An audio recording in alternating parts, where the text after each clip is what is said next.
Hello and welcome back to CozyCryptidGaming. As always, I am your host Cozy, and we are back for our first stream of the new year with episode 2 of Ebenezer and the Invisible World, the truly baffling Christmas Carol themed metroidvania game that we started last year.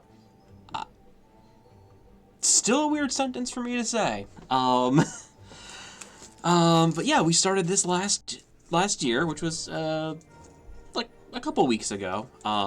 And then we were on a bit of a hiatus because it was the holidays and I was busy with a lot of stuff.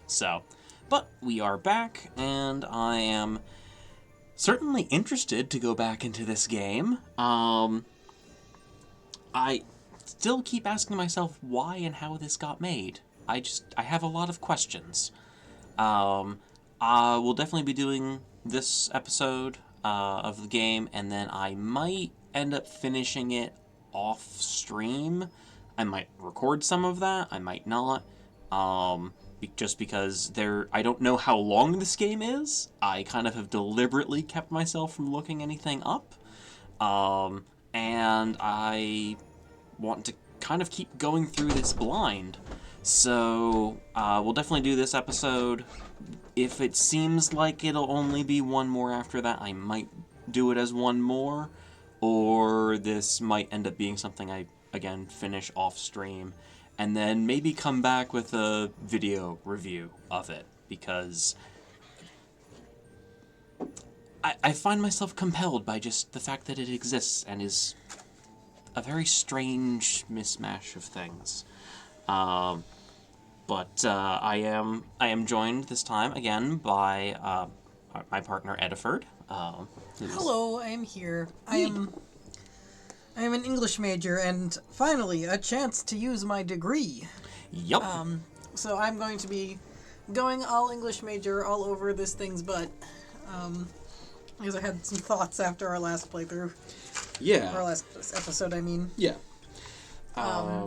Before we do... May I introduce my thoughts as well? Yes. I don't mean to retread. I was briefly out of the room, so I may retread some stuff. No worries. Cryptid said, but my feelings on it so far are that it is... The effort in various departments feels mismatched. Yeah. Like, there is a lot of effort it put into unlockables and, like, gameplay and making this an interesting game, which is surprising, because it sounds like a gimmick game when you hear the potential of it. Something that's supposed to last about 4 hours and you have a laugh and then you move on with your life. But it seems like it's a game. Yeah, like a game, like a proper game that game. expects you to play. But, like, and again, we are never here to slam on creators in any way. This is just criticism. The script feels soulless. It feels flat and a little empty. The dialogue is very... I don't know, there's something about it that doesn't quite click for me. And it's strange because it feels very flat. And you'd think if someone made this, it must be because they're really passionate about A Christmas Carol. But, like... it doesn't actually feel like that? I don't know. Who knows? Sometimes you can put a lot of effort into something, and it doesn't land. It just doesn't land, exactly. Like, making games is hard. I'm not going to come for these people for certainly not for a lack of effort. But yeah, we'll see how this one goes. We'll see how it progresses.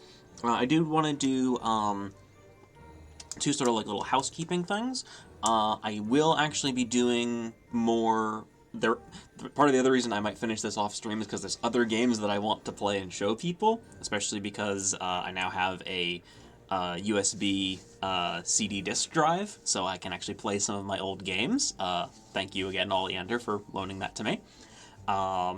And so I will be going through some of those, but I got news about a previous game that we have played that I will be going back to, because Another Crab's Treasure will be getting a New Game Plus, Boss Rush mode, and like an in-game bestiary for all the various enemies. That will be coming out as like a free content update some point earlier this year.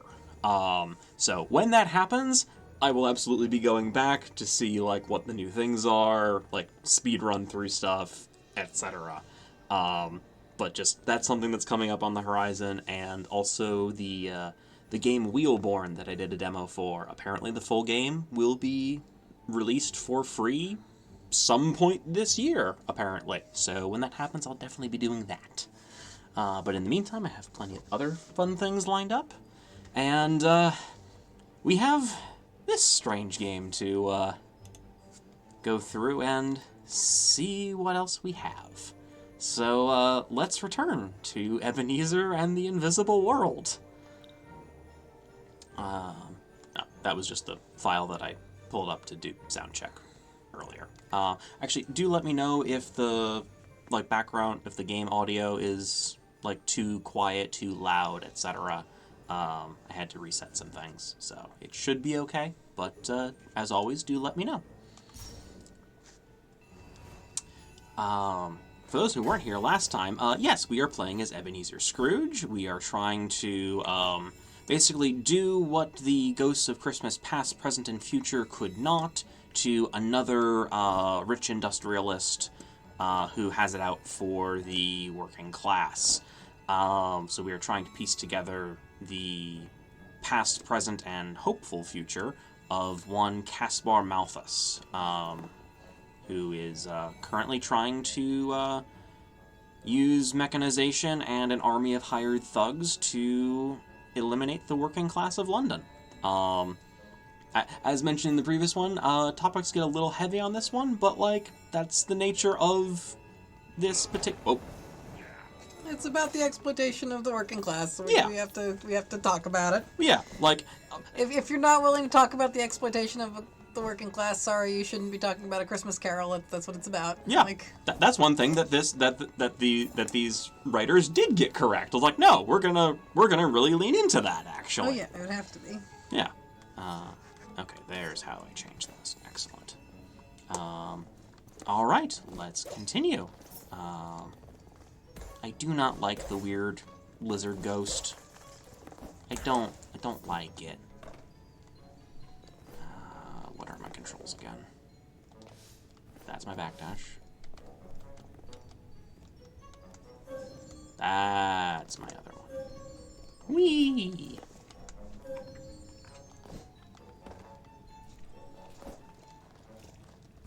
There's my map. Okay.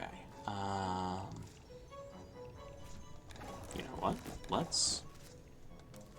Again, there's so much gameplay elements in this. I don't understand. Secret passage. Right, that points to secret passages, and we couldn't quite figure out how it worked. This we didn't actually get into with his going underwater. All my healing items. Quest. Main quest. Find Caspar's journal in the London Observatory. Okay, so we are just exploring.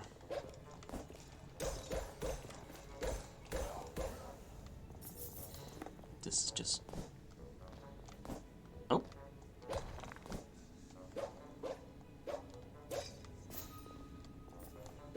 Not sure how or what I got that mugwort from, but thank you. There. Okay, there's the door. It's been several weeks, and I've been playing other games, so I apologize if my gameplay is not quite up to snuff. Been having a good time. Actually, I now have a courtesy of Ediford. I have a it's advertised as a reading journal, complete with like, hey, here's what I thought of this book. Here's like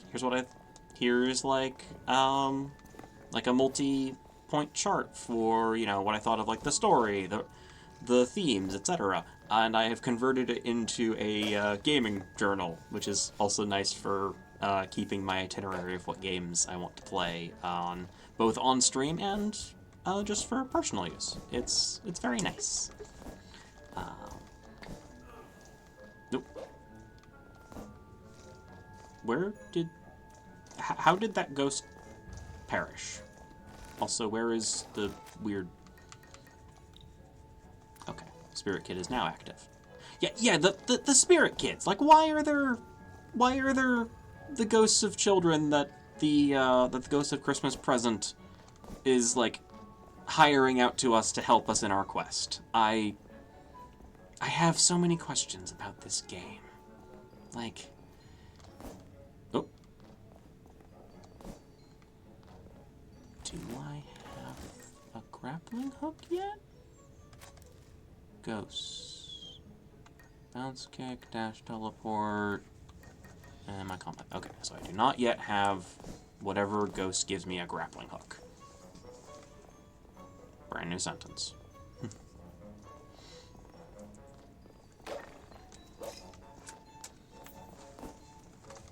Ah, right, I need to pull this over here. Like, I do like the little animation of, like, if you're pulling an object, you, like, hook your cane into it and drag it. Like, that's fun. No, that's what. Yeah. I feel like the game side of things paid a lot of attention to detail and, like, put a lot of work into giving it, like, character and life. Like, Yeah. the motion and stuff, the animation. But, like... The art feels very... What I said earlier before we got on stream to Cryptid was that, the art feels very, like, for hire. No shade to the artist. They did a great job, but, like... It feels very much like it was a job, you know? Like, they were given a description, they met that description, they did a great job meeting that description, but, like... How much of it was actually done closely with the writers, for example? Yeah, it feels very much like everyone did a good job on their separate departments, but the vibe I get is that this was very much like, you know, each department kind of worked independently to, like, a set of specs by whoever was the head designer. Yeah, and like, I actually don't know a lot about the developers for this. Didn't seem to be a whole lot of information about them, there wasn't to be honest. a lot of it. There wasn't a lot of it, at least certainly not in any initial searching I did. I'm planning on doing a bit more looking into that, a little more in depth, just sort of to see and maybe even reach out to them and say, hey, so sincerely, why? I genuinely want to know. Like, this is a new save room. I do love the detail of, like, the Jacob Marley doors being in the save room, because he's the reason that Scrooge's soul was saved. Like, I like that. That's fun. But yeah, so I don't know a lot about them, and that's kind of a thing that I tend to do with games, that are, like, new to me. I like to go in as blind as I can. I like to have, mostly because it lets me be as unbiased as possible about it. And, you know, sometimes that's a good thing, maybe sometimes that's not a good thing, but that is just kind of how I interact with games, at least initially. Like, if I really enjoy something, I might then look more into them and be like, oh, like, what else have they done? Like, what kind of, sometimes what kind of company do they run? Like, I know, Aggro Crab in particular, like, they are, like, 12 people in a trench coat, and their, like, PR person is in New Zealand, the rest of them are in Oregon. It's, like, they're just a bunch of people having some fun. But, like, oh, what are we, okay, that was just the camera being weird. And then, like, you know, some games are, you know, from massive franchises that have, you know, teams of dozens, if not over 100 people working on it. And, oh, I can't quite get up there, okay.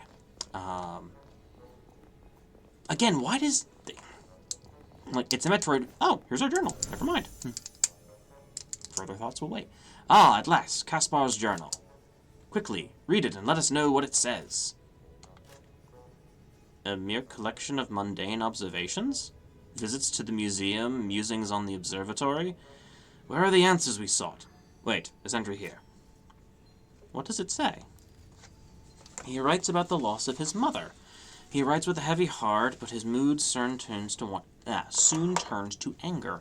He accuses his mother of deceiving him for many years, claiming that the affection she had shown him was nothing but a pretense meant to hinder his prospects within the family enterprise. Okay.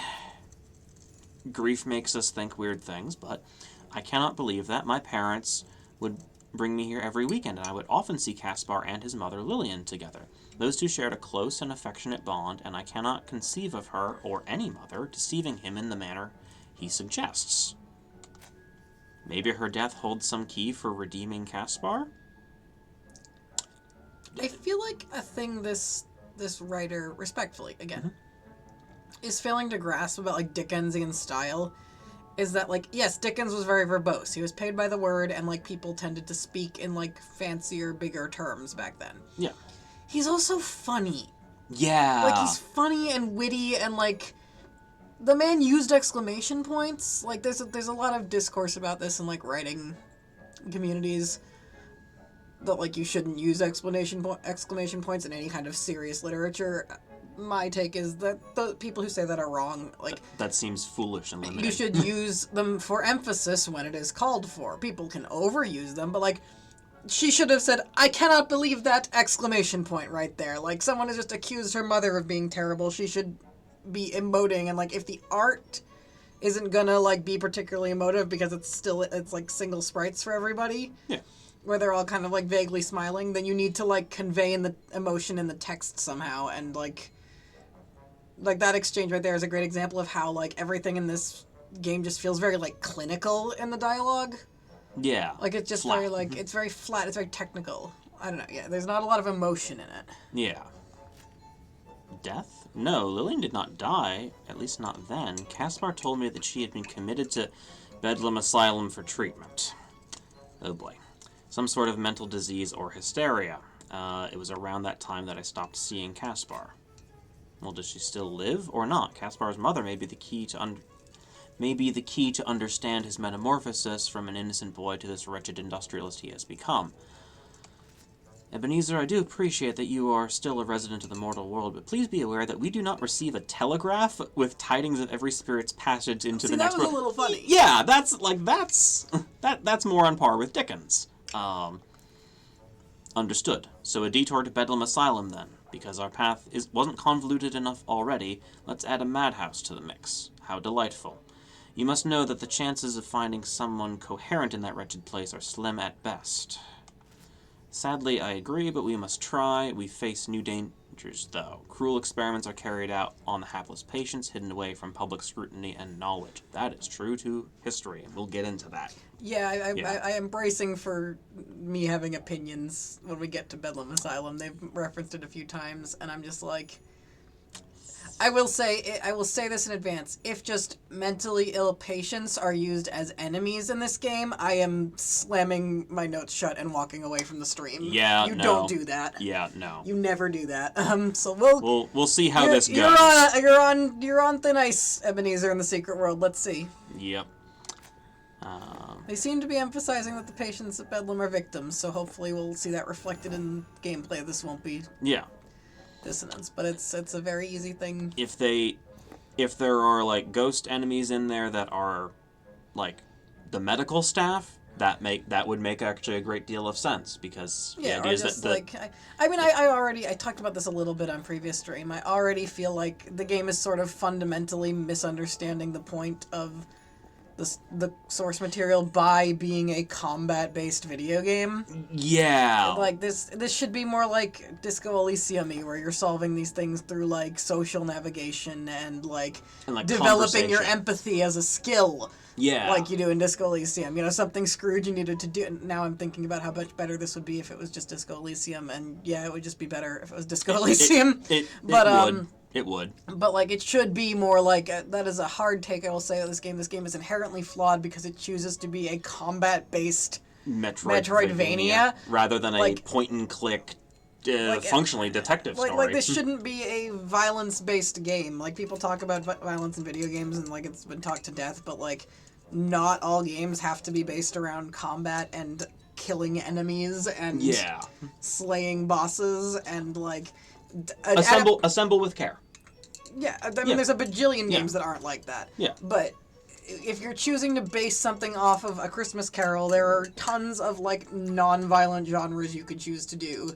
It is, like, I have been respectful about this game. Like, we all were joking, like, why would you make this? But no, legit, a little bit at the creator of this game. Like, why would you do this? Why would you make a game about Ebenezer Scrooge fighting things? That's kind of antithetical to, like, the point of the story. Yeah. Which is, which never utilizes violence to evoke change. Which, like, again, we can talk about, like, the value of that as a different narrative, but, like, yeah. This is the violence this is using is just punching ghosts. It's not talking about, I don't know. Yeah, I think it's fundamentally misguided. Yeah, and that might be a good descriptor for the thing as a whole in some way. I think the game as a whole is fundamentally ill-conceived. Yeah, it wouldn't be eliciting so many times of us asking why if it made sense. But we'll see how this one goes. We'll give it its fair shot. It has fast travel. Which, okay, that one, as a mechanic, actually does kind of fall in line with things, because Scrooge is just kind of teleporting around. Like, even outside of the, traveling back in time to see his memories with the Ghost of Christmas Past, the Ghost of Christmas Present just lets him kind of pop around London. Kind of as he needs to. So fast travel as a mechanic is something that would make sense. But it feels like it doesn't feel like it's on theme here. It feels like it's, in here because Metroidvanias have fast travel? Okay,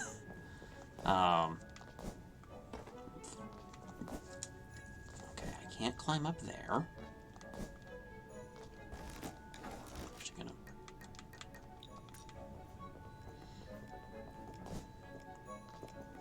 So yeah, I guess we just leave here and... Oh, actually, I probably should take the fast travel, because that'll get us out of this labyrinth of an observatory. Then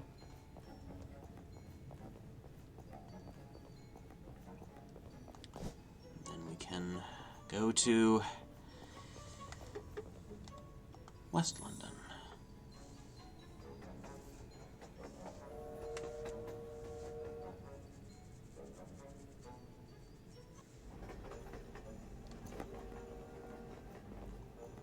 Alright, let's see. City center.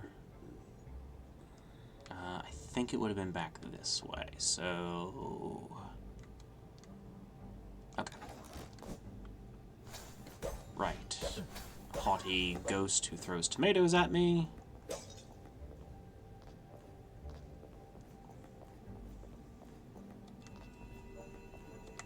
Save room. But yeah, I'm trying to think of what other things. We're just going to keep running through here. Keep running, keep running, keep running.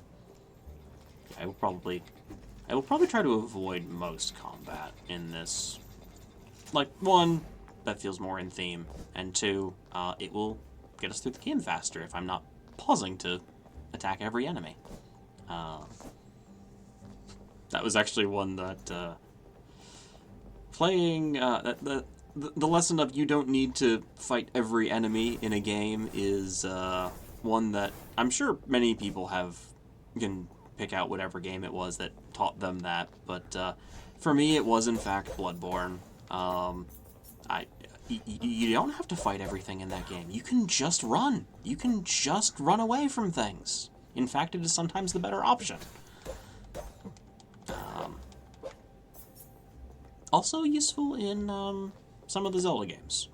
Ooh.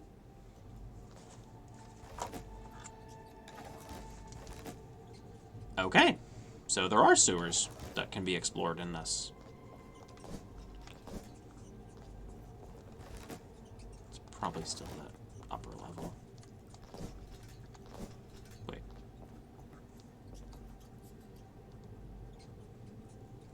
I can't tell if there's supposed to be rats in the background of his music, or No? Okay, it's probably in the background of this music. I don't see my own pet Our rats. rats do not appear to be fighting, no. That was a problem yesterday. We were playing some of Dragon Age Origins. We're doing a full series retrospective, just in our own time. Yep. And there's a segment where you have to, like, chase some nugs, which are these little hairless guinea pig looking things, and the sound effect that plays when one is nearby sounds exactly like our pet rats fighting. Yep. Which they do not do often, but when they do, we generally attempt to put a stop to it. So, it was disconcerting. And it's like, wait, are we having this again? Girls! And then we kept going out and, like, they were so mad at us because we kept falsely accusing them. We kept coming out and be like, girls! And they'd look up, like, completely asleep and be like, what?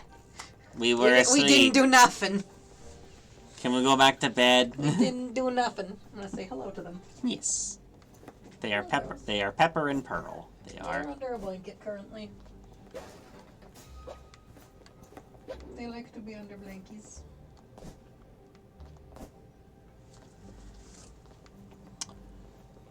Okay. Ah, the ice skaters. Why?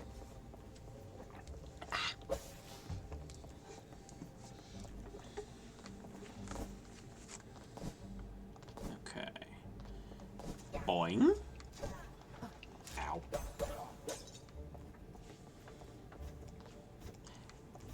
Oh, is this one of the ones that I can't, like, I can't actually... Yeah, these are the ones that I can't actually damage for some reason.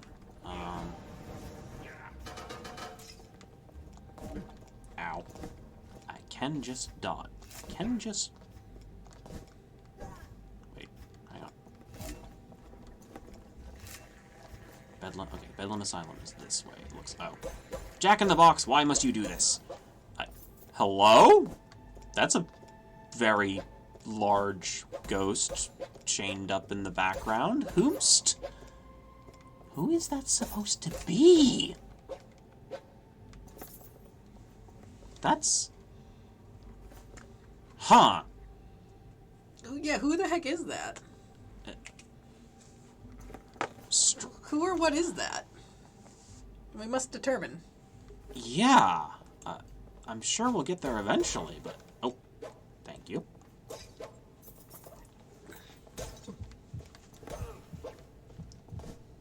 This is... And, like, I enjoy the background designs for this in general. Just, like, they're just nice. I will use item...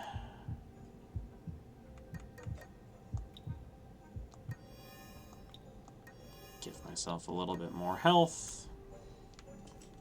Okay, city center. Nope.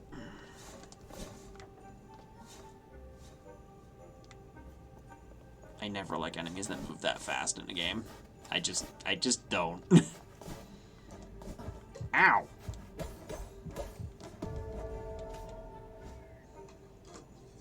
Well.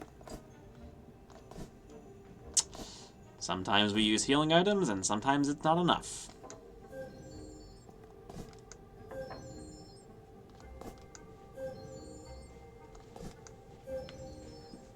Not sure it's actually faster to do that little spirit ghost dash.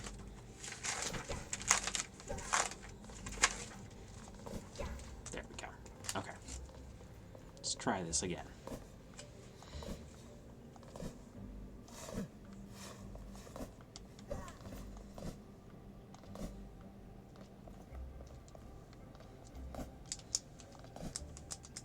But yeah, yeah, I'm trying to think what else. Oh, I do actually have. It's not gaming news, but it is. Okay, I can't tell if the sign is that Bedlam is to the left or if it's up.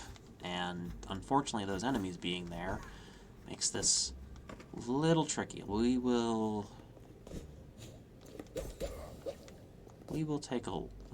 try looking up here. Just because we've seen a... Oh, well, there's...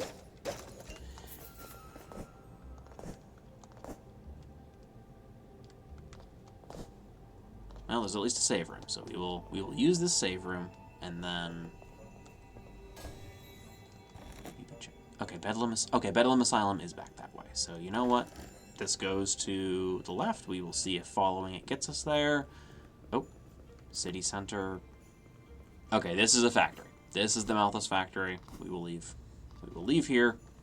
Environmental storytelling.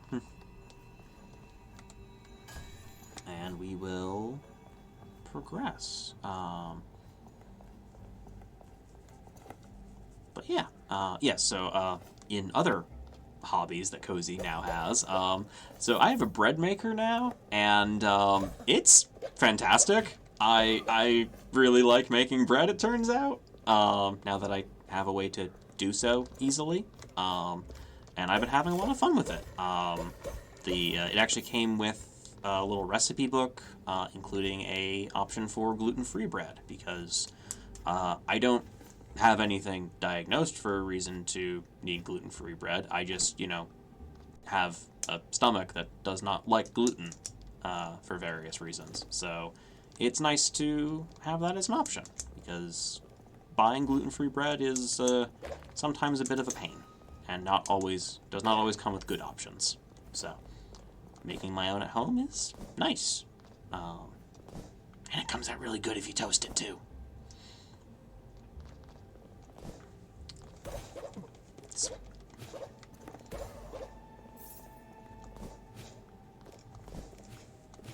Yeah.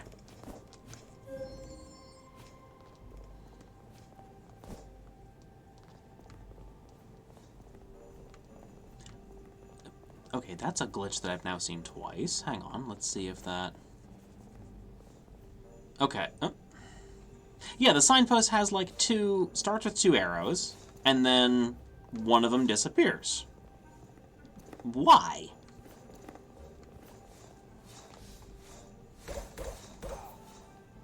I'm going to wait for the other one to come back, because, as previously mentioned, I don't like fast enemies in anything. My reflexes are only so good. Another reason I like Another Crap's Treasure has a lot of really good accessibility options in there, and more games should have them. Oh. Whomst? Jean-Baptiste Bernard. And allow me to use my time with the living to help those in need here in Bedlam Asylum. I have no idea if this is based on a real person or not. Feels like you might be.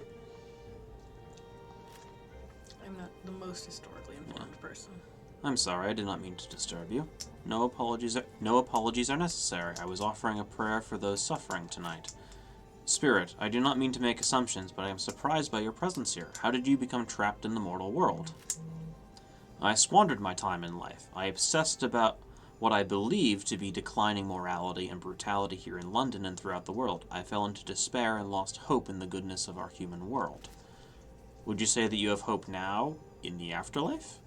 I do have hope, very much so.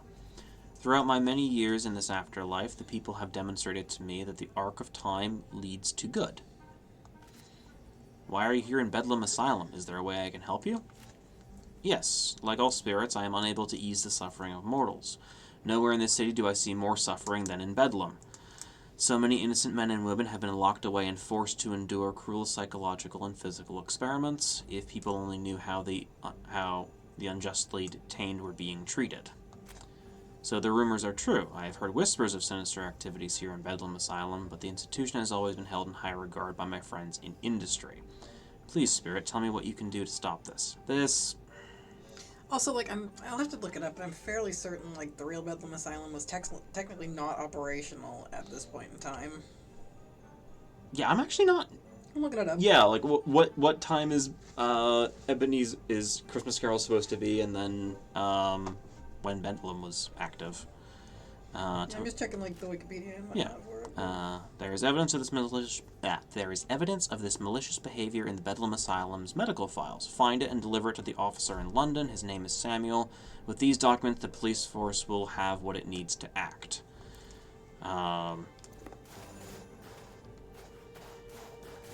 That puts a lot of faith in the London police force of this time, but you do in fact need evidence to convict people. Oh dear Lord. Okay. So we are still dealing with ghosts that are in here. I'm just going to try to speed through this. That, I remember, is like the ghost of someone who is just like a bully and a thug. So him being here makes some degree of sense. I'm also probably reading more into this than it might have earned, but we will see. Ow. Oh. From the chat, are we doing an institutionalizing people is bad narrative, or are we doing Outlast 2? Still ambiguous. Fair question. I think we're leaning pretty hard into institutionalization. Institutionalizing people is bad. Yeah, so this would take place. Let me check when A Christmas Carol takes place. Sophia Lockhart. Little girl, why are you crying? You can see me? Oh, joy, you can see me. I can see you clear as day. What is your name and why you're crying? We have... So yeah, but the Christmas Carol takes place in the 1840s. Things were starting to get a little better at Bedlam by the 40s, relatively speaking, but things were starting to... By the 1840s, things were starting to get, like, semi-functional. Okay. Rather than... But yeah, it was...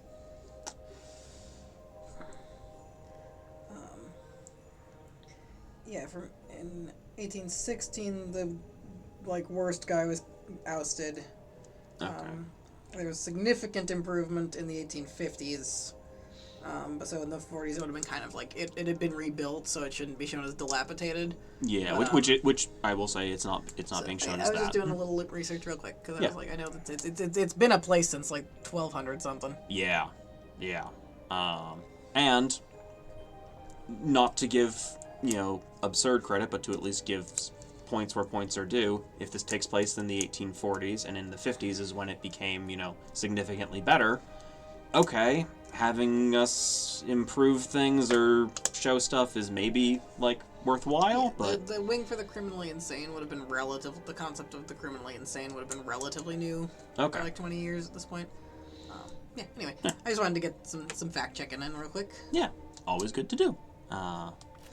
My name is Sophia. My sisters and I saw a group of young boys sneak into this asylum. They are Scout Brigade members, and one of their troop leaders has been missing. The boys heard stories about that people come to Bedlam and never return. Yeah, okay. This is a writing quirk that's driving me crazy. Stop referring to it as Bedlam Asylum every single time it comes up in conversation. People referred to it conversationally as just Bedlam. Yep. You wouldn't say that. It's like my thing about the translation in Don May novels, where everything is referred to by its full title every time it comes up. Don't do that. That's not how people talk. Yep. They stop. It feels very much like it's blank space insert location. Carrie, it really feels like that. It's really bothering me. I know it's a weird thing to get hung up on, but yeah, And I get you though. It's not how people talk. The whole thing has this almost translated quality to it. Well translated, but there's this weird. Yeah. That doesn't understand how conversational speech sounds. Yeah. They are in Bedlam Asylum. They are in danger. I must find them. My sisters, Avery and Kenna are with them. Don't know why Kenna gave me trouble. But there's little they can do as ghosts. The boys are safe now, but they are terrified. You must help them. Oh, so she looks like a candy cane. She does. Thank you, kind sir. Yeah, I know last time we were doing a bunch of different voices for things. Not really bothering at this point. My throat does not have that in it tonight, so.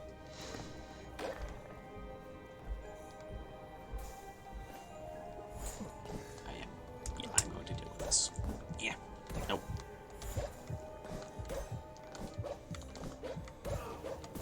Ow. Ow! Rude. I was just outside of a save room, too. Okay. Well, now we know where we're going, at least.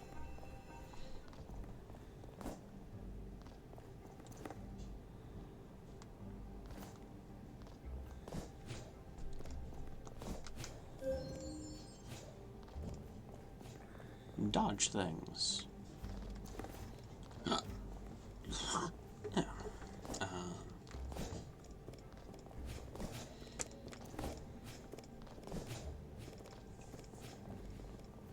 I just had the thought, I wonder if there's a game where you, like, make bread, and I'm like, yes, there's tons of... You've played it on stream. That's true, I have played it. That's, like, Battle Chef Brigade has that as as a factor. Yeah. Oh, the dodge does have iframes. Okay, that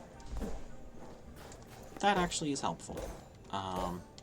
Because it'll actually, you know, keep me from getting damaged in addition to getting me out of the way.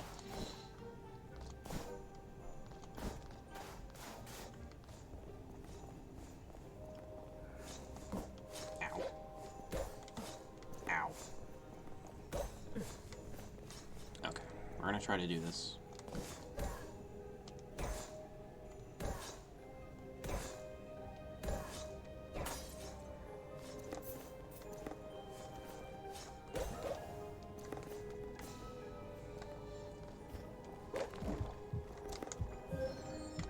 Okay, I cannot dodge through enemies with that. Noted.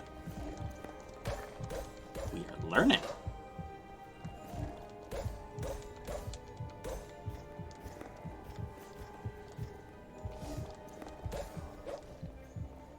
Okay.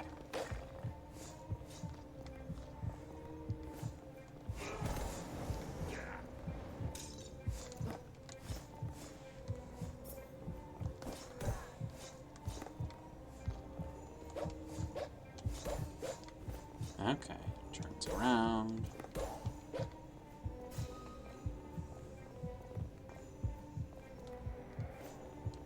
You know, we are going to use items so that I don't perish before I get to that save room. Alright, let's see what else we have here. Strange many-handed ghost.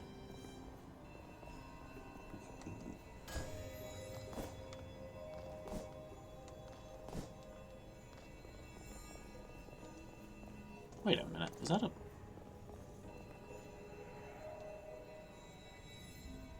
Is that a person in a hanging cage in the foreground background there?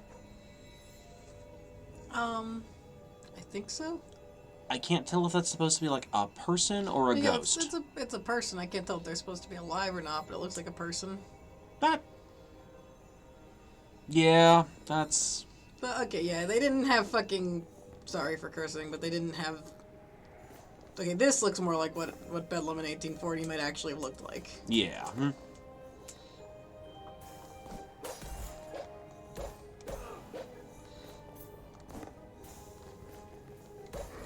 Ow. Ow. Like, by this point in history, like, the word Bedlam was just a word for crazy person. Like, just you could just call someone a bedlam as an ableist slur, and, like, that was a word people used. So, like, the way they keep all saying bedlam, asylum, really does feel, like, weird to me.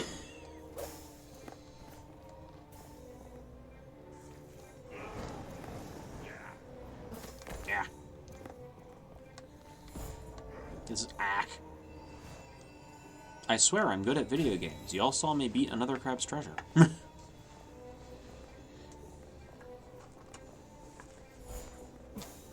Ow.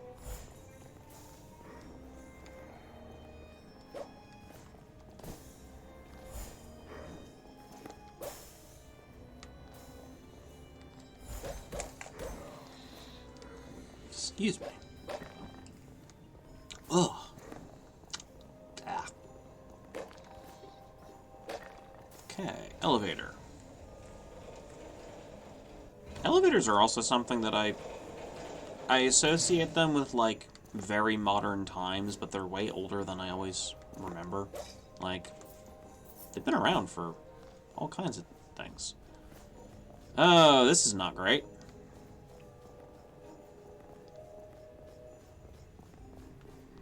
The large statue of, like, justice in the in the basement of an asylum is a choice. I'm not sure what it what it would be. What the significance is. Ow. Like, I'll allow this looking, fantastical Oh, and, yeah. and labyrinthine because it's a Metroidvania. Yeah, Fine, that's fine. like this is not purporting to be accurate to what London looks like. That's also why I don't know if it said anywhere in what you were looking up of like where it actually was in relation to like the city center of London. I believe it was like kind of away from where people would have to see it.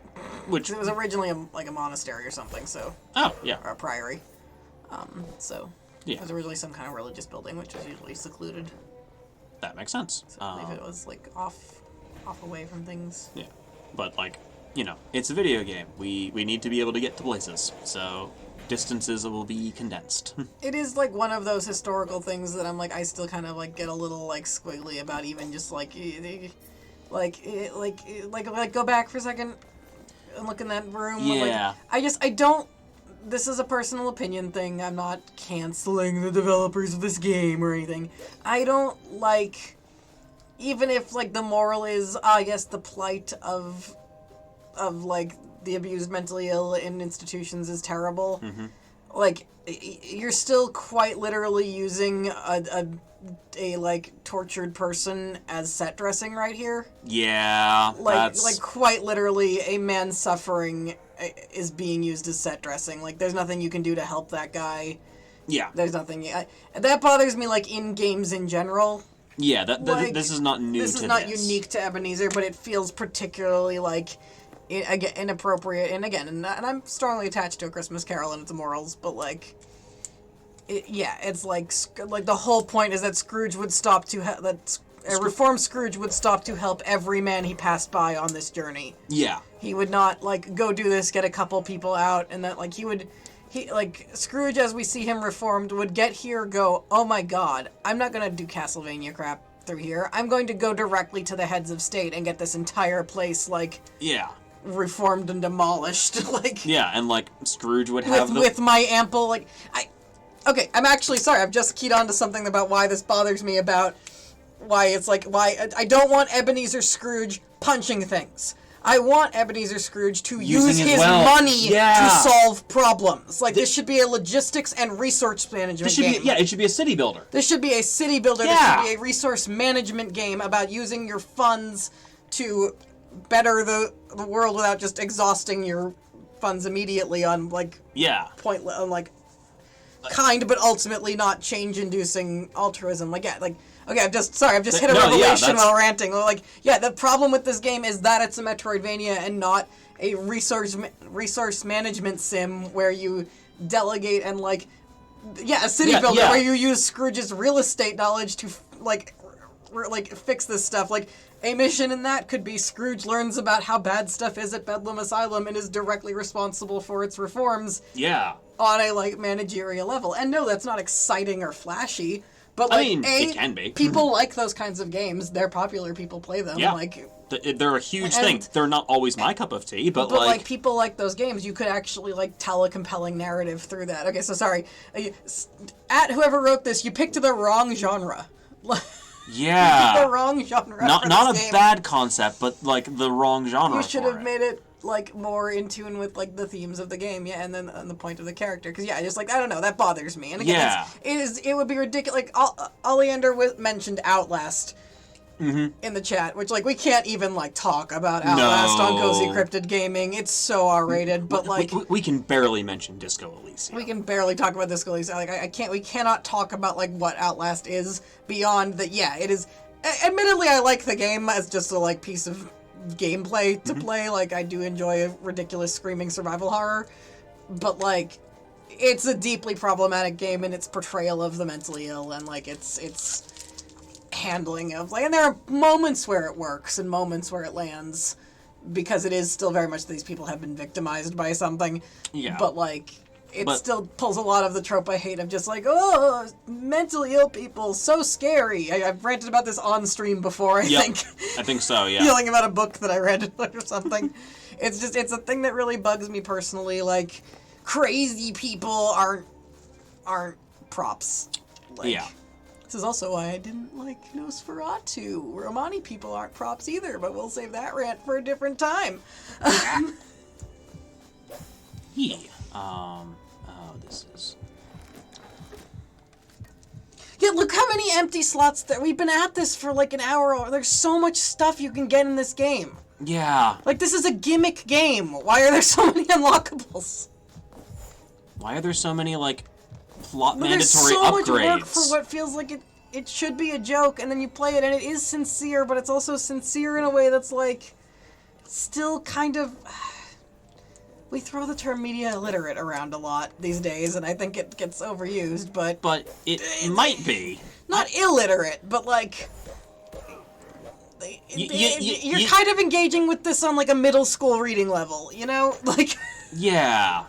Like, it's very, like, 14-year-old boy, like, oh, yeah, and then Scrooge punched all the ghosts, and it was awesome. Like, that's probably the meanest thing I could say about this game, but it's kind of my honest, like, my most honest roast of it is that. You're not wrong. This feels like what a 14-year-old boy takes away, like, affectionate, but also slightly derisive. As a former 14-year-old boy, you're not wrong. Like, it does kind of feel like this is what, like, you know, a teen boy who loves video games takes away from... Like, and I'll feel real bad if it turns out that, you know, the person who wrote this was in fact 16, in which case I will take back a lot of my you know, rude talk and say, honestly, fucking amazing, good job. Yeah. But... like, because again, it is still, like, making video games is hard. Making video games is hard, yeah. Making art of any kind is hard, and sometimes things don't land, but, like... I'm being hard on the writing and conception of this because the source material is a story I care about, and because, like, the craft of writing and adaptation is something I care about. I will say again, I am not like, writer of this game, you're dumb and wrong. Like, no. You tried to make a cool thing, I absolutely respect the effort. We're given honest feedback. Yeah. I have thoughts. I think what could work is, like, if this wasn't a Christmas Carol themed, it would actually work better. Like, if it was... I mean, that might make it less... But I feel like then it would lose all of what little identity it has. Like... That's maybe fair, because it has nothing else to make it distinct in any way. Yeah. That is one thing I will like criticize on a gameplay level. Like, this is just a pretty good Metroidvania with, like, a Christmas Carol aesthetic on it, but, like, it's not doing anything with like the medium of Metroidvania. It's just doing an established thing well, which is never to be derided. Yeah. But, like, yeah, I don't know. It's like, what identity would it have if it was not a Christmas Carol? But also, it doesn't really feel like a Christmas Carol. Like, yeah, it's... Yeah, I don't know. I'm being a little harsh on it. I still respect the effort. I respect the effort and the hours and the time put into it. I just also think that maybe you still made kind of tone deaf game.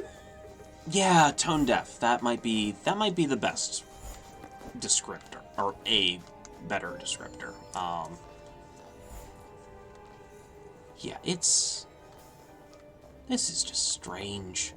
It is unusual. Yeah, like I know we joked a bit in the first one of, like, oh, Bedlam Asylum, that this could go a lot of ways. Oh, gee. I will say, like, it was not doing what I was initially concerned about, Yeah. which was, like, patience in chains attacking you. Which was, Yeah, like, no. And I wasn't actually too worried about that. I didn't think they'd go that far. No. Yeah, but, like... I don't love this little top hat guy's design. No. He annoys me, but... Yeah, I don't like him either. But, like... But, like, that's just... Ooh. Yeah, enemy is unpleasant. That's not a bad thing. Yeah, no, that's actually a good thing, in fact.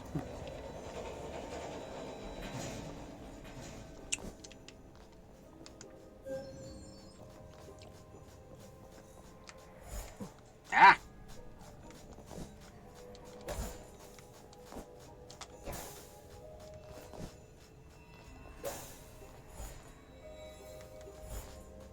Just gonna keep running. That actually... Okay, I think we've gotten...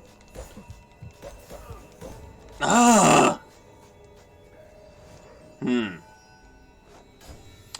Right, I have, like, summons that I could be using. That might help.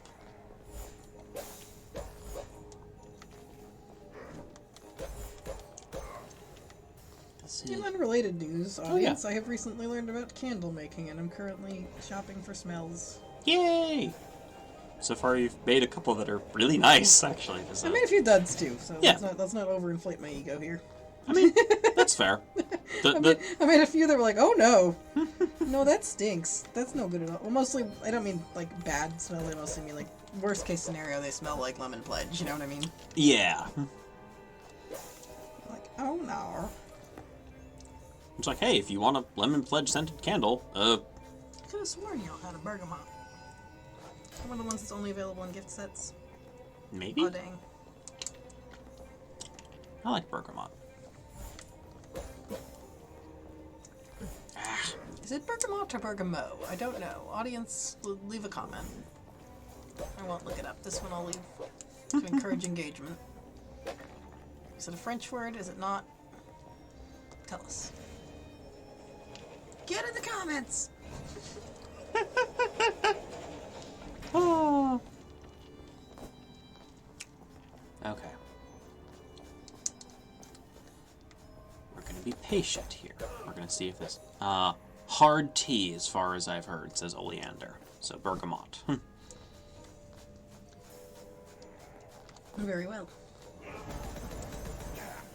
Oleander, how did you like your bergamot and lemon candle if you have had a chance to use it? I know you have cats, so I don't know if that's feasible. Oh, that's true. Yeah, I haven't bought... One of our friends I have not bothered to offer candles to as a gift because I know they have several mischievous cats. Yeah. And I'm like, I don't think they use them That... on account of the mischievous kitties. Yeah.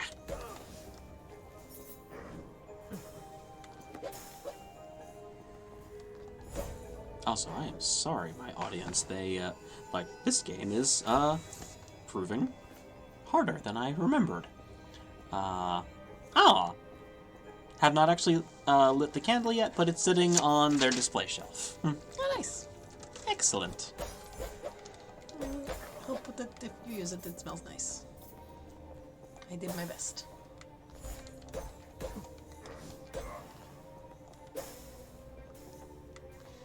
The one that you helped make, Oleander, actually came out really nice. The little one we have. Yeah. Which one was that? The sugared bergamot and coconut. Yeah. Have that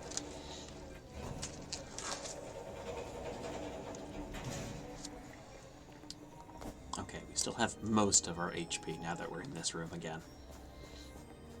Yeah, sorry, I'm trying to fill conversation. It's okay. The same little bit of it. Look, sometimes you get stuck in a section of a game. I understand completely. Sometimes you get sometimes stuck. You do in fact get stuck. I was stuck in that one cave with all the bears in it in Sly Cooper 2 for like For so a long. day. Sly Cooper 2 is a game that I have a lot of fondness for because I have a lot of fun childhood memories of playing it with an old friend of mine. Hoo boy. Some cultural insensitivity in that game. Yeah. But to a point where it is... There's such a thing as crossing the line twice. Is the term we say. Yeah. That's kind of where it ends up sometimes. But also has like a really great cel-shaded art style, which has aged very well. Because stylization makes games age better as things get better and better graphics. What used to be like, oh, this is the closest we can get to like realistic looking graphics, 5 years later looks not great sometimes. This is a thing Eddie also has strong feelings about because I have also got an art degree. And this is a thing Eddie will yell about, in particular in relation to recent release Dragon Age Veilguard, which, I mean, if you think, quote, this looks like a Disney movie, I would encourage you to rewatch some Disney movies and realize how wrong you are. Yeah. Because you're not correct. It's like they took the Arcane Fortiche style and, like, turned it all the way down, but it's still on a little bit. Yeah. It's a little more stylized than previous entries in this series have been, and it's for the better. The attempt at realism in previous games has not aged well. It looks wacky. Yeah. Like, I don't know, like, I saw a video recently of some, like, new, I think it was Quantic Dream's latest update, where they were, like, trying to make, like, they'd made, like, a perfect recreation of Andy Serkis. the actor. And it was the creepiest thing I've ever seen because they still can't get the eyes and teeth right. Yeah, they still can't. You can't get the eyes and teeth right. It's just, we haven't figured it out. There's something about teeth, there's something about, like, how eyes move in a head, like, naturally and authentically that we just can't seem to get the hang of, like, in animation. So you have to stylize. You have to accept that you're not going to perfectly recreate one-to-one realism. It's gonna have to be something. And that if you try to, it looks terrifying. So stylize a little bit. Yeah. It doesn't have to be a Embrace ton. It can vary from thing to thing how much you do, depending on the tone of the piece, but, like, you know, slightly bigger eyes and hands than exists in real life is not going to ruin your game. Like, no, not at all.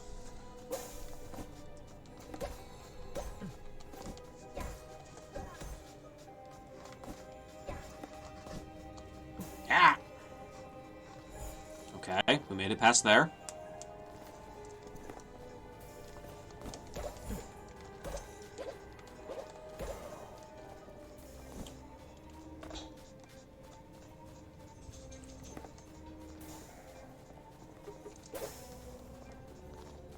I'm also noticing that the camera does not always, like, follow you smoothly, if that makes sense. Like, sometimes it'll seem like it's going to, like, the hard end of something, and then the camera will then, like, shift over when it hadn't been for a bit.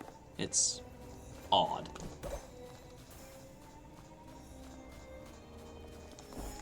Ah! Okay, that one was fully on me.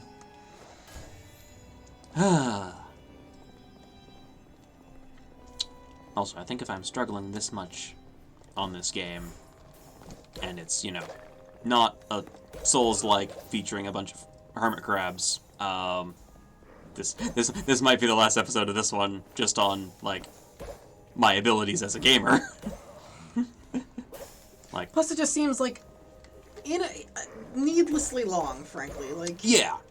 Even if I was loving everything about it, like, There's a lot of game here. It's a video game that's a sequel to A Christmas Carol. This is a bit. People are going to play this for a laugh. Like, we're engaging with it on a somewhat serious and sincere level. Most people are not going to do that. Most people, if they play this at all, are playing it for, like, lol, who made this? Ha ha ha, it's a Christmassy game to play at Christmas time, and then they will forget about it forever. Yeah. And I don't know, I feel like maybe it should have embraced that a little more and been shorter and simpler. Also, make games shorter again, please. Yeah, make games like, shorter. I only have so much time in the week. And like short games can be great. Some of my favorite games are very short, honestly.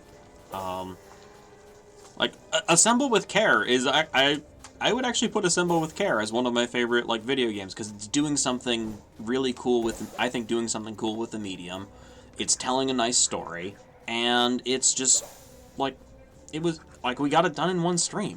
Freedom Fall is, like, one of my favorite platformers, and I did that in one go.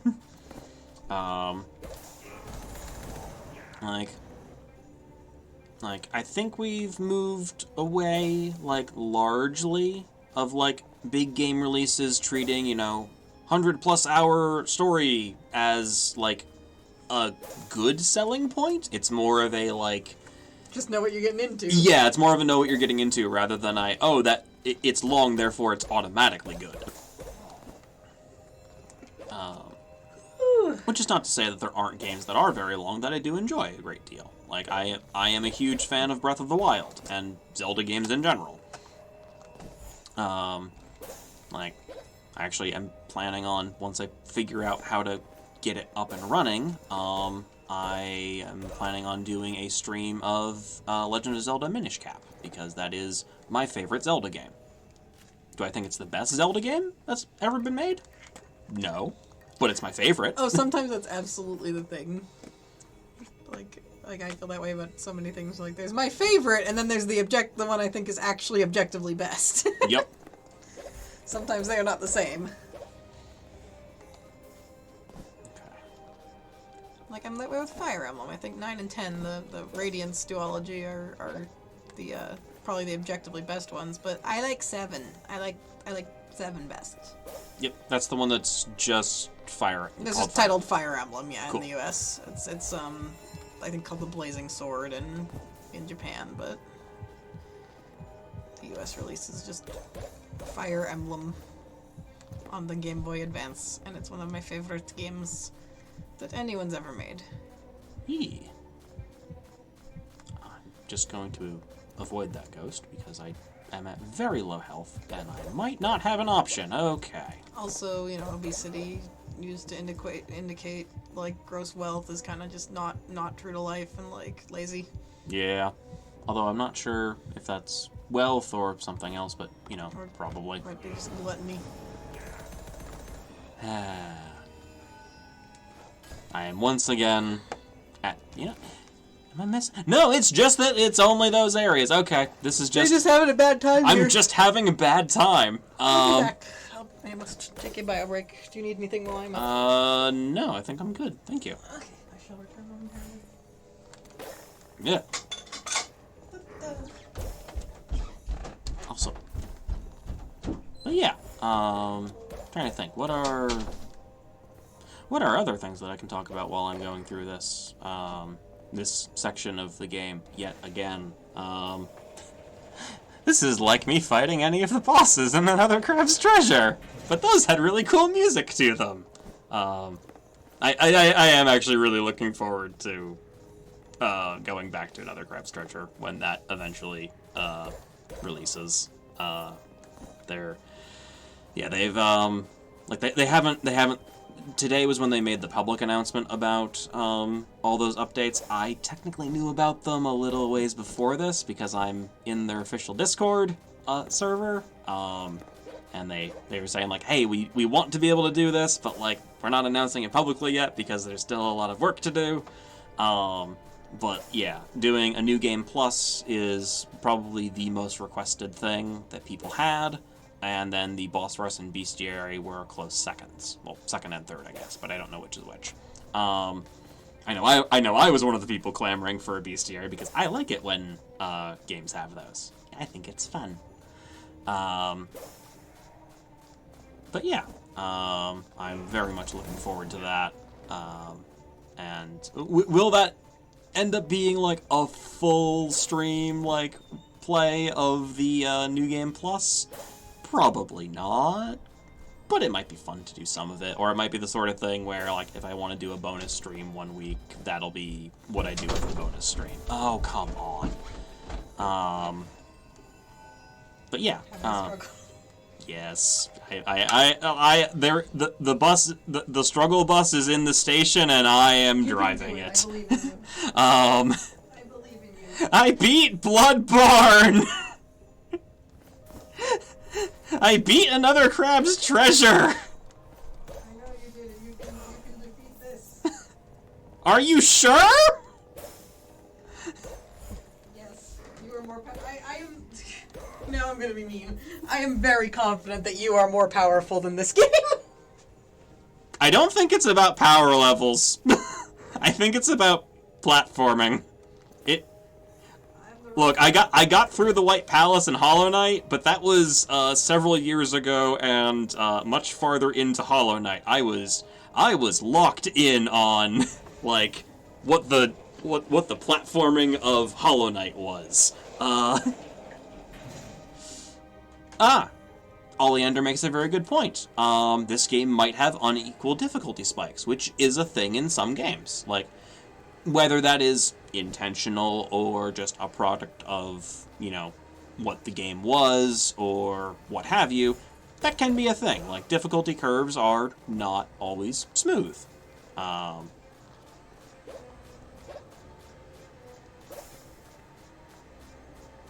also might be overthinking and assuming that there is some, like, secret trick to this, when maybe the answer is simply, get better at the game.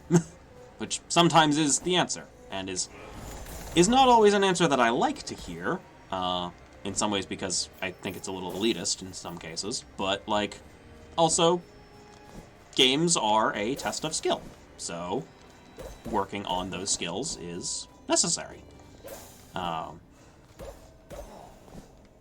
It's more that I don't like... I don't tend to like the attitude that, like, people who just say, oh, just get better at the game tend to have. And, again, that is a tendency, not a rule. But,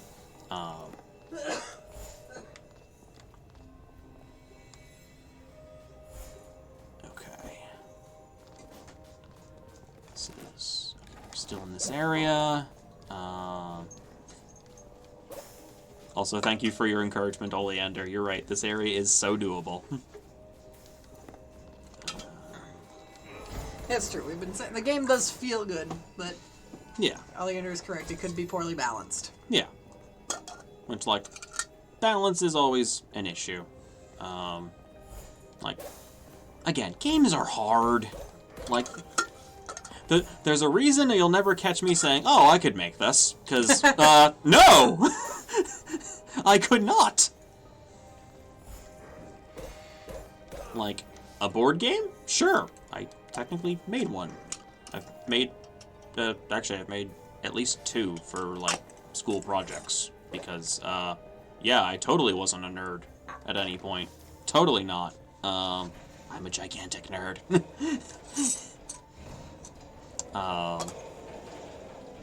But yeah. Yeah, you will never catch me saying, well, I could make a better version of this. No. No, yeah, same. I will sometimes be bold enough to say I could write this better, but I don't even want to. I will not claim that here simply because I wouldn't write this. I wouldn't make this. I would not do this. I would simply just not. I would simply choose not to.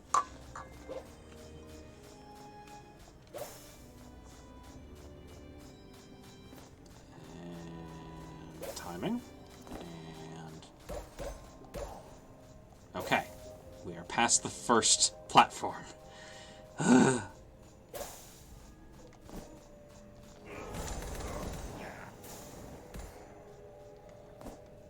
Thank you, Italian gossipy lamplighter.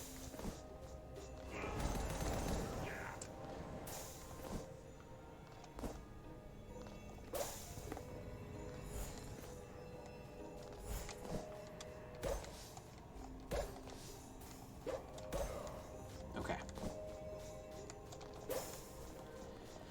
And we keep moving, and we keep moving, and we keep moving, and we get hit by the weird floaty hand guy again.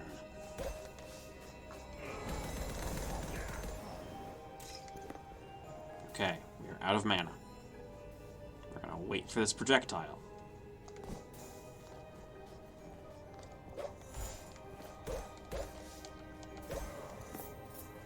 Okay. We're learning. We're seeing patterns. We are gonna try this route. Okay.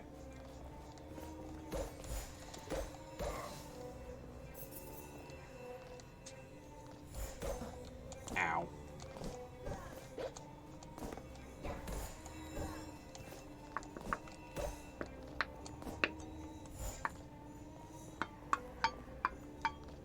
Okay. Please give me a save room. Hello? Bruce Hagen. Governor. Hello, Governor. Have a moment of your time for a poor lost soul. Yeah, for a poor lost soul that lost his way. Yeah, I feel like that could have used another pass. Yes, how can I help you? Got any grub on you? I fancy some nosh. Spirits don't eat mortal food. Nah, just kidding ya. Bit of spirit humor. When you've been shackled to the mortal world unable to help the needy, it helps to make a joke every now and then to pass the time. I respect your attitude, sir. I have not met many spirits with your spirit.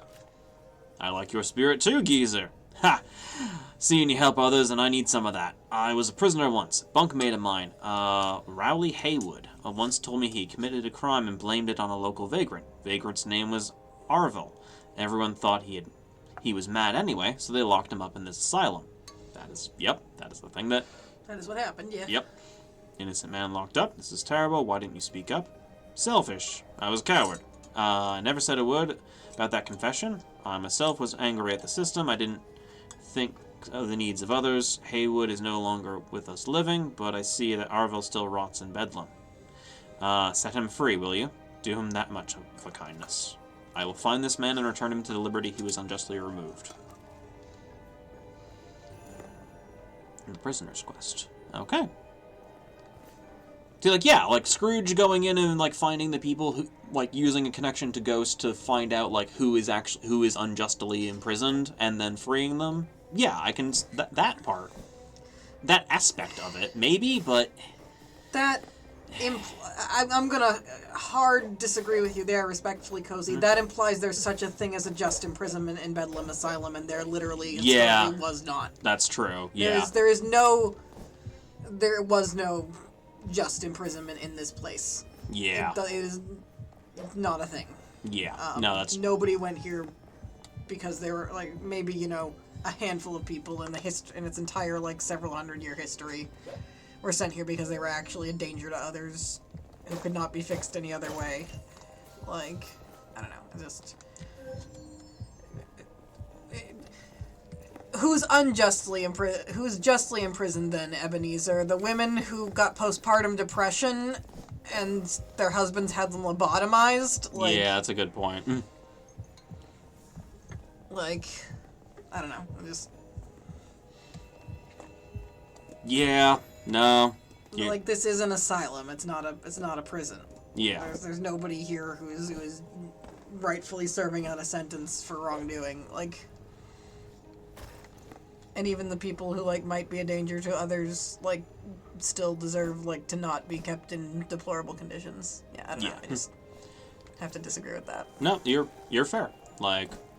Sorry, I know I'm going off Tumblr SJW on this gimmick game, but also it doesn't want to be a gimmick game. It seems to want me to engage with it. Yeah, so it does actually seem to want us to engage with it. And my engagement is, I don't think you did a great job. I don't think you completely beefed it, but I don't think you did a great job either. Yeah.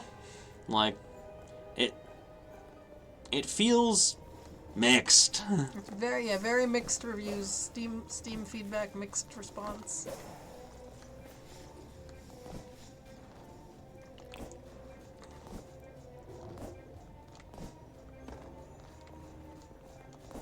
Okay. Yeah, I guess it was just that one section that was giving me the trouble, because I've managed to not die for a bit. Maybe that area is just poorly put together then. I mean, certainly is an option. Oh, jeez. I always have trouble telling that with video games because I am bad at them, generally speaking. You know, fair. Okay.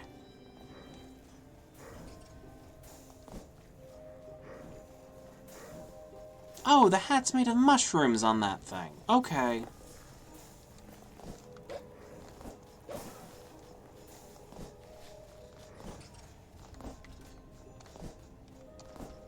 Hello, strange little fish creature. You are strange and a fish creature.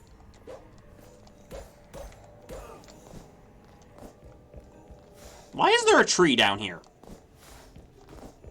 Or roots? I guess they could be roots.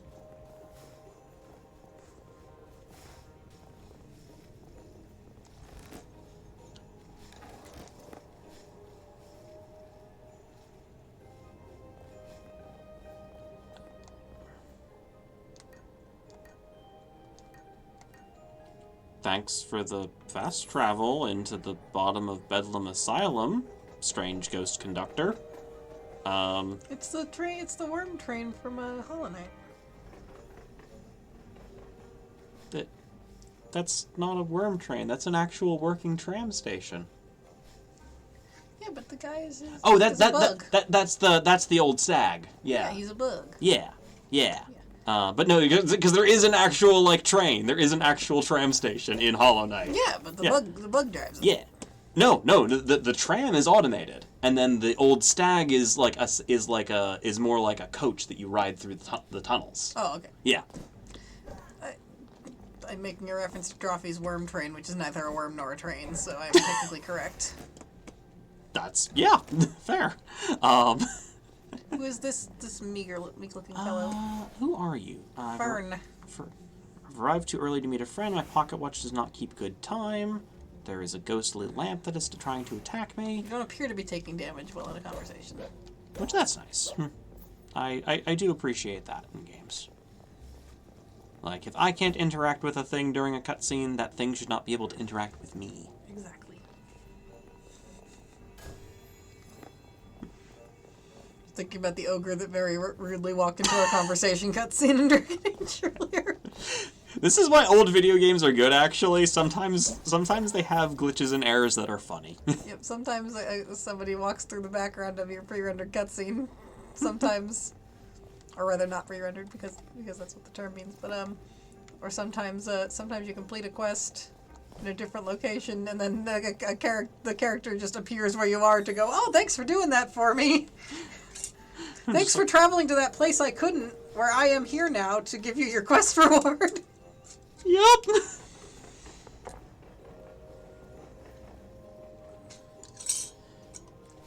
Okay, so we have a save room, so if I do end up encountering another difficult section, I don't have to go all the way back.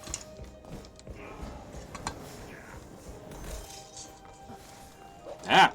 No, not the spider thing. I don't like the spider thing. No!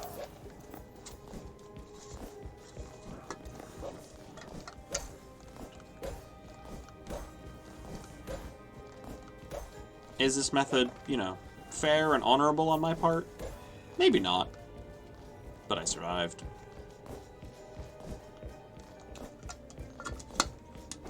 Ah! Ah! No. Ow. Ow. Okay. We'll try that one again. Go to the left here, I believe, right? Yeah, okay. But yeah, this is...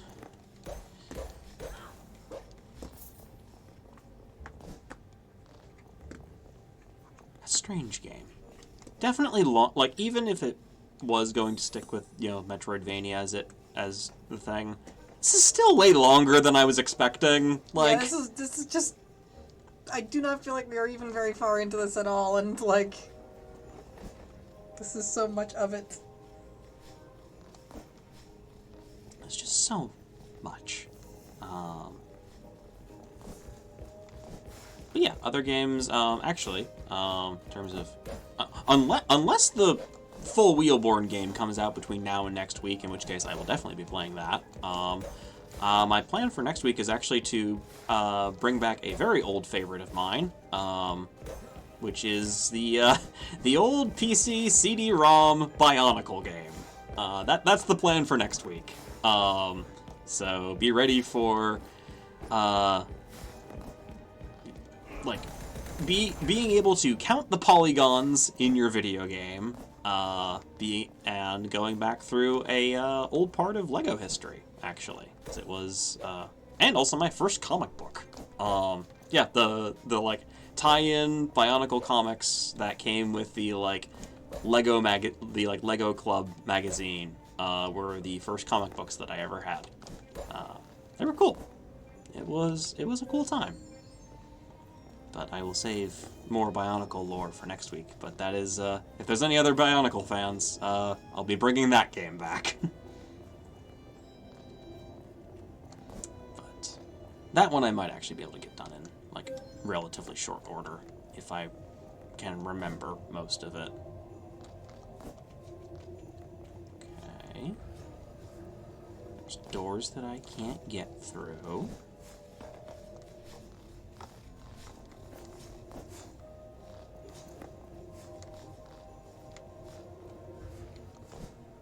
Okay, so I do need the block there in order to get up here. Okay.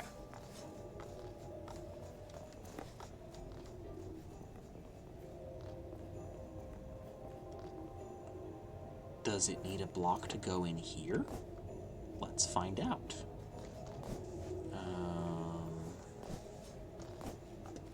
Okay. Jump up here. Push this one. Huh. Dropping the box on enemies does actually damage them. Neat. I'm gonna push this off to the side.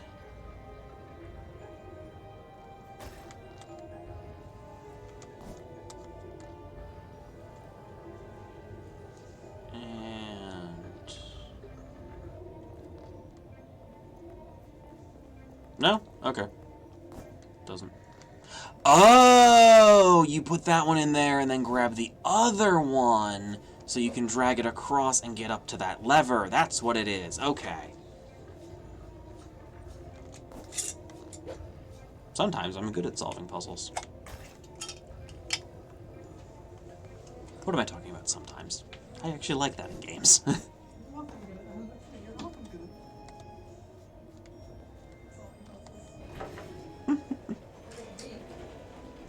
Into the depths. Yay, a safe room! Thank you. Okay.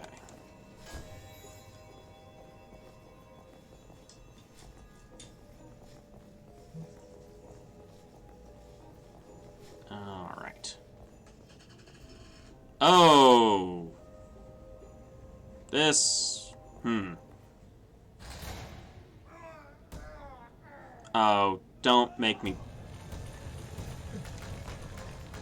I can't tell if this is a ghost or a person who's been stuck in the asylum.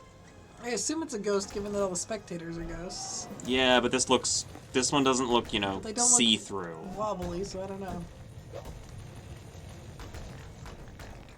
Yeah, I think this is a person. Yeah, hard to say. I'm not a fan of that. Yeah. Well, we'll see how it plays out. If maybe there's a conversation afterwards where we find out the mean ghosts, you know. Ow. There might not be a section of that. Let's try that again. I have a dodge. I should learn to use it.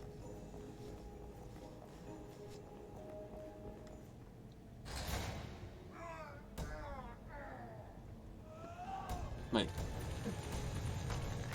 Are those, like, Frankenstein's creation stitches on their feet? I'm trying to figure that out. It looks like it possibly.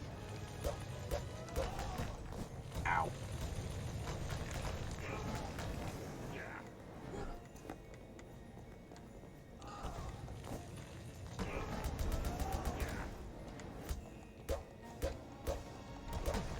Ow. Ow. Ow.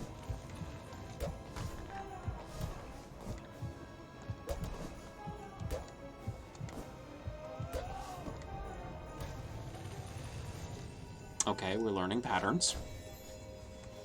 We're learning. We're learning. We're learning. Making mistakes and failing is part of learning.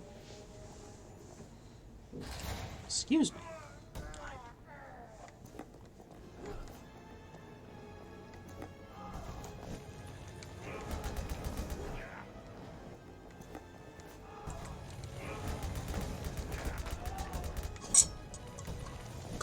Ow.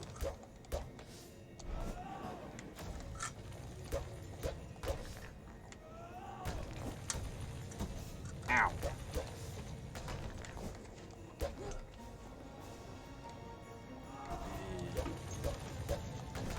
Yeah, I will say the music, like, comparing to another Crab's Treasure because it's on my brain, because yay, we're getting new stuff for it.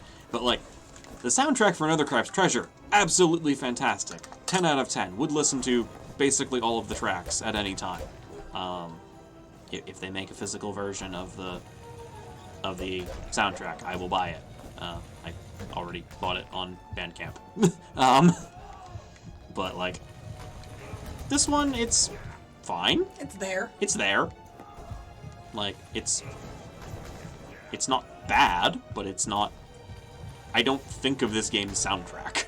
Yeah, it doesn't. It's just kind of there. I'm pretty sure it's like generic, good stock music in a lot of places. Like, no shade. Just... Yeah, it is the sort of thing where, you know, if like game reviews had a, you know, set list of like, oh, what did you think of, like, out of 5 for all these different factors, the soundtrack, I would put it at a 3 because I did not.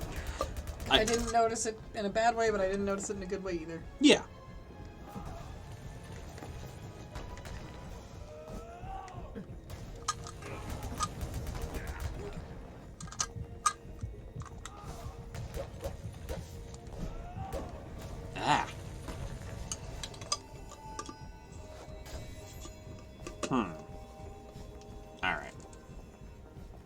this. We've got half an hour left in the stream. Oh, do hydrate yourselves, everybody. Do check your posture. Yeah, drink some water, everybody. Mm-hmm. Oh. Work the kinks out of your shoulder if you have to. Yeah. That might be more about me.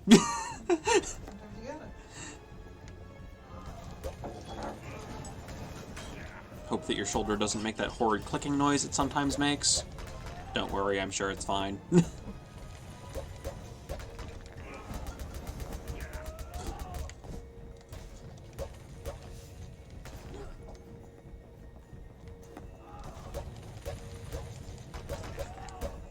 Ow.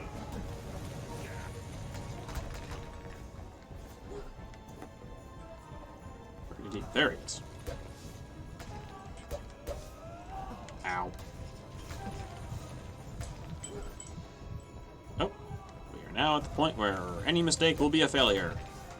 It's fine.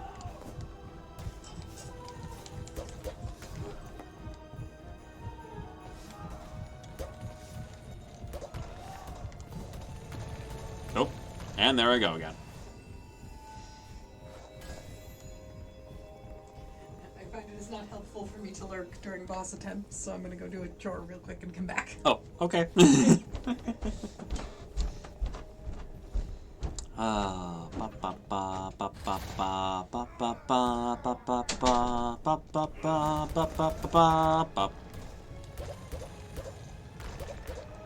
Yeah. Ow.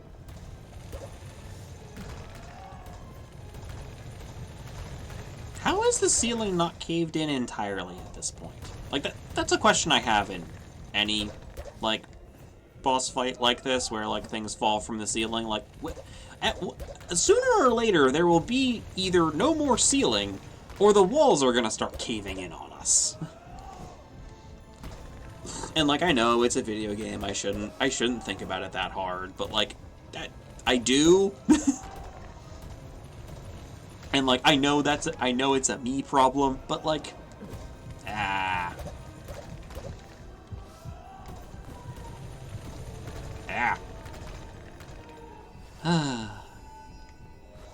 Hmm.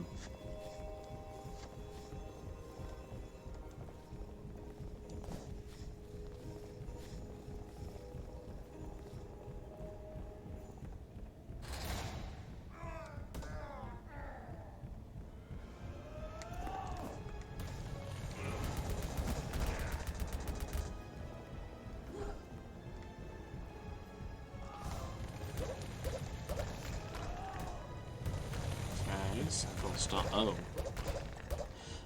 Can I break those rocks? Oh, I might have been a fool for most of this. Okay.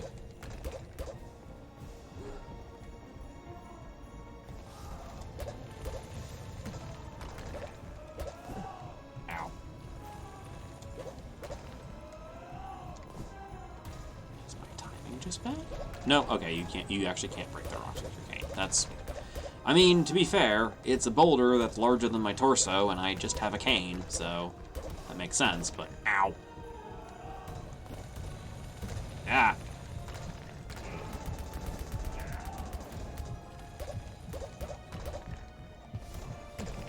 Ow.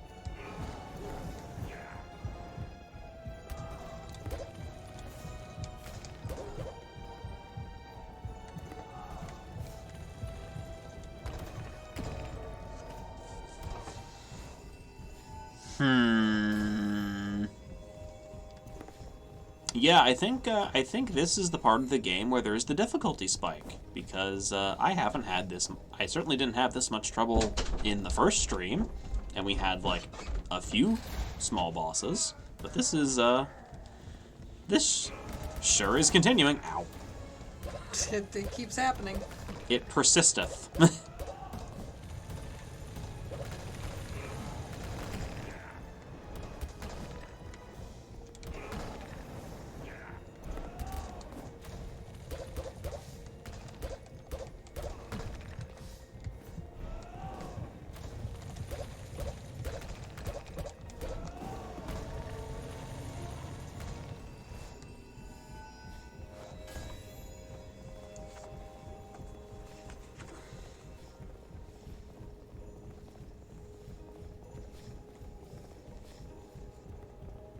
Maybe I will do a Hollow Knight stream at some point.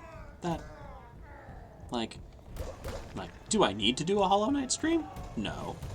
Would it be fun? Maybe. I like Hollow Knight. It's a good game. It's a good game. Like, there's a reason everybody, like, praises it. Like, it's good. It's popular for a reason. Yeah. If I do stream it, I will not be accepting any suggestions for what charms I use. We're going to get Mark of Pride first, and then we'll go from there.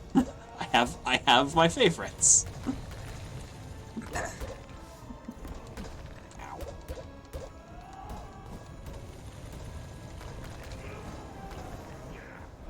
Didn't get quite close enough.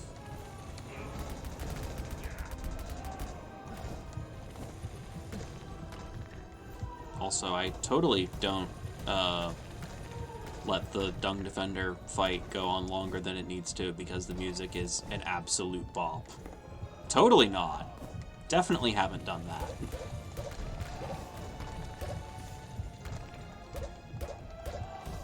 For those who are unaware, do yourself a favor and look up the Dung Defender theme from Hollow Knight. It is the sound of jolly determination made manifest. Do you have more things? Enemy health meters? Yes, please. In general, I know that's like, for some people it's part of the challenge, but like, just tell me how close I am to done with this, you know? Yeah, like, okay. The at this point, archetypical, like, difficult games, the, like, FromSoft and Souls-like, and, like, the various Dark Souls and Bloodborne and everything has a health bar. You know how close you are. Like, it's fine. Just let me know. That can even be a good indicator of, like, if I'm not actually supposed to be here yet, or if I should have, like, I don't know, gone and done some upgrades, because this game has that as a system. Like, it would be better to know that.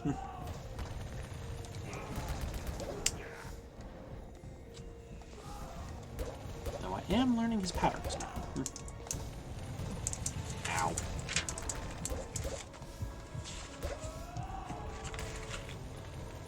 I'm learning his patterns, Cozy says. Very rapidly is defeated. Another one for the list. That'll be an editing project that I might need a different video editing software for, but I do kind of want to make the just CozyCryptidGaming hubris compilation, because it happened a lot during Another Crab's Treasure and in other games as well. But just like, oh yeah, I've totally got this. Does not have this at all.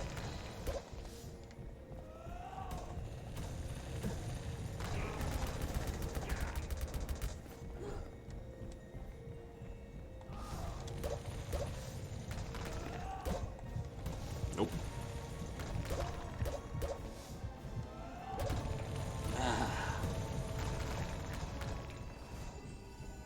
20 minutes remain in the stream.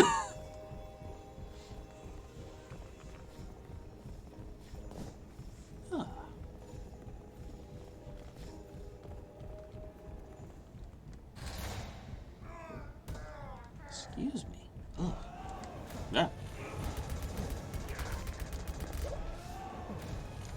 Ow.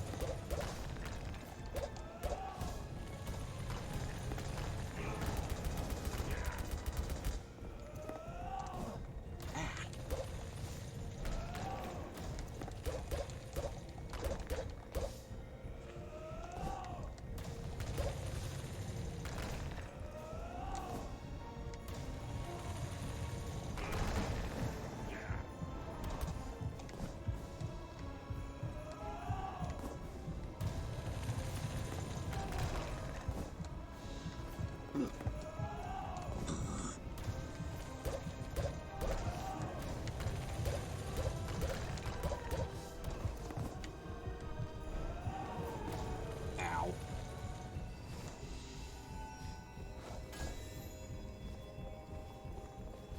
Maybe I start using the... Oh, right, I have the spirit elixirs. I should probably try to use those.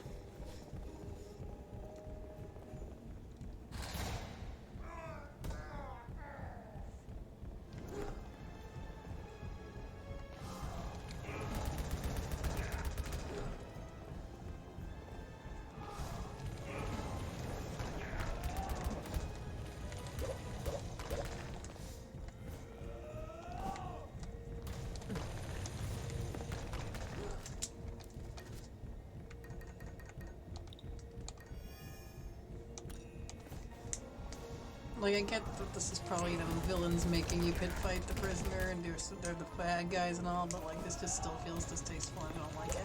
Yeah. I don't like... And also, See, if maybe we free him and talk to him and he becomes a character, then maybe it's fine. Yeah. Also, on the other side, if those are like Frankenstein's monster stitchings, why are we adding Frankenstein to Ebenezer Scrooge? Who knows?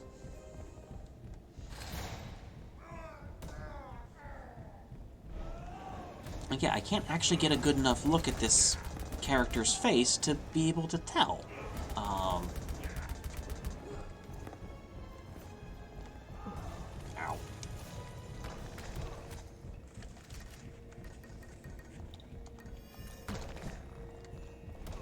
Alright, because item use is... Ow.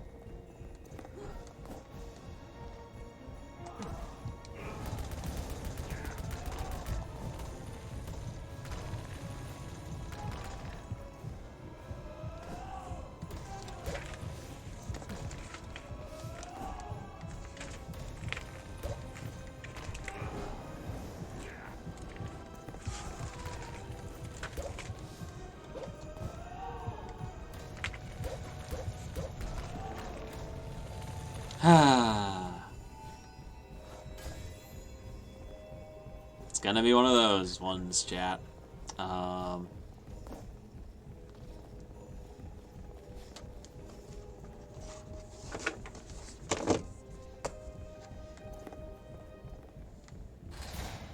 Well, no matter what, I will probably soon be able to use my new little gaming journal to give some sort of record to playing this game, because I do want to keep track of that. Like, it was a couple of years ago now at this point, but, like, I did, like, start keeping, like, a journal a few years ago, and it's honestly been one of the better things for me.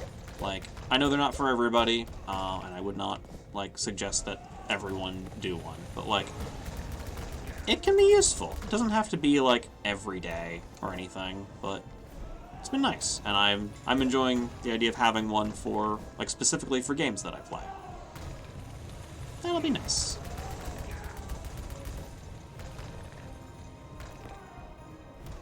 Yeah. Also gives me an excuse to replay Dredge. Because, the other excuse is I have the collector's edition. For those who don't know, Dredge is a eldritch horror fishing game. It's a spooky fishing. Spooky fishing. Yeah, spooky. I would always call it spooky more than, like, usually horror game tends to mean, like, you know, really scary. It's a spooky game. Yeah, it's a spooky fishing game. It's like, if you're a fan of, like, fishing mini games and anything else, do yourself a favor and check out Dredge. They do have, at least on Steam, and I think a few other places, they have a demo that is called Dredge Chapter 1, which is really just, like, the very beginning of the game. But it introduces you to all the core mechanics of the game and just how it works and everything. It's a fun time. When I learned about it, I was enthralled by it, and I now have the collector's edition. That should tell you a few things. Also, that also has a great soundtrack. Just very good vibes. Spooky vibes, but good vibes.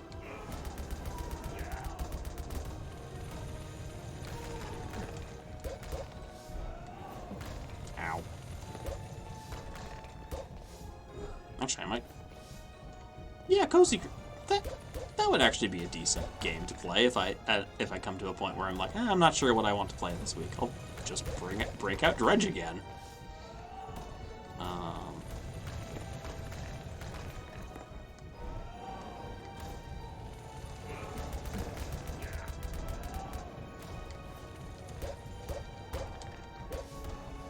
Ow. Okay, does the stomp. Does the stomp.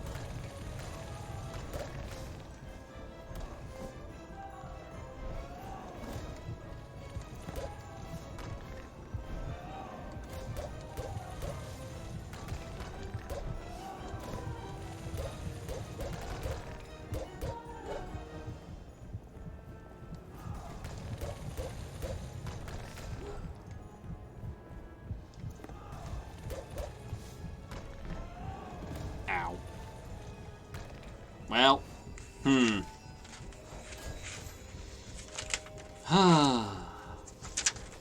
Actually, yeah, what were the other games? Because I have that notebook out in front of me. Just going through these. Yes, I also had other upcoming games. There's another cooking game, this one exclusively about cooking, called Venba. Now that I have I'm going to be trying to find an old educational dinosaur game that I was reminded of a while ago. If I can find that, I will definitely be playing it. It's just called Dinosaur 3D, but if I stream it, it might unlock some hidden memories from some viewers. And there's also a game where you play as a fencer called En Garde, which looks very fun.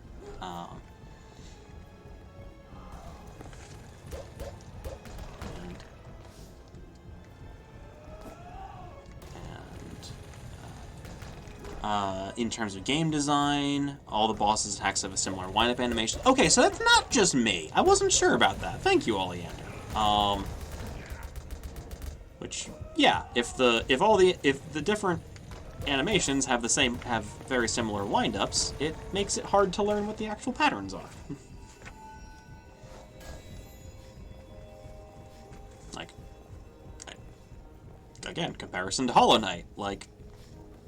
Different attacks have different wind-ups, and the fact that I'm not always fast enough to react to them that's a me problem. Looking at you, Nightmare King Grim. But again, that's a me issue. But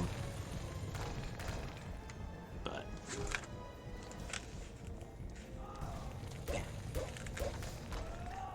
Stomp, stomp, stomp.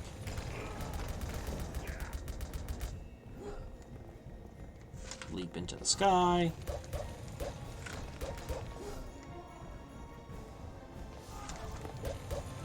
Come on, come on. We can get there. We can. Ow.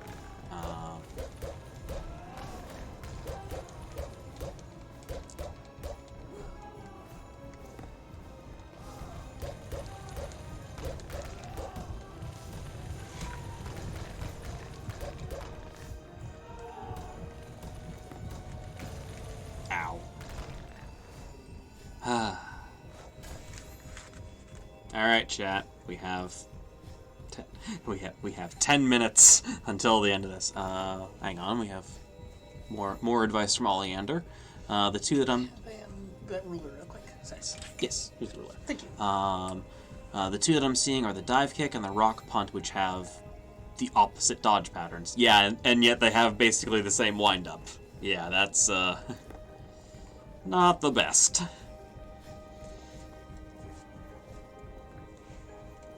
But hey, like part of why I started this streaming channel was as a like, hey, I want to try games that, don't have a lot known about them or haven't gotten a lot of love. And an inherent risk of that is maybe sometimes you get a game that you're not into. Like, that's always a possibility. Like, you don't have to keep playing games that you're not interested in. Like I wanted to do at least a second episode of this because I wanted to see more of this game and see if it, continued, improved or declined. And I think it's mostly just kind of continued. Which, listen to all of our other commentary for our thoughts on that. But, yeah, it's... Yeah, there was always a chance there would be games that, just weren't really my thing, or weren't great. Like, the nature of trying new things. Yep. Yeah. Doesn't mean you shouldn't try new things. Yeah. Nope. I think that goes for, our response to the creators, too. It's still good that you made this and tried. Yeah. And, who knows? I actually haven't looked at what the other games they've made are, but I believe there's 2 others, and I might check them out. If either of them seems really interesting, maybe I'll stream those as well. Who knows? Maybe if they have, like, games that are in other genres. Maybe they just found that they're better at other genres. We'll see. Like, Aggro Crab, who made Another Crab's Treasure, their first game was a roguelike called Going Under, which is delightful. But, you know, a roguelike is very different than a Souls-like, so...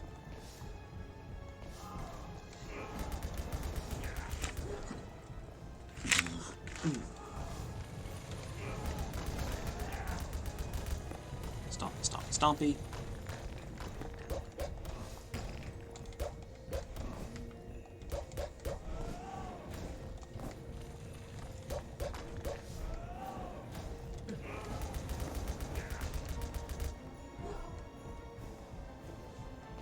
Getting there. Ow.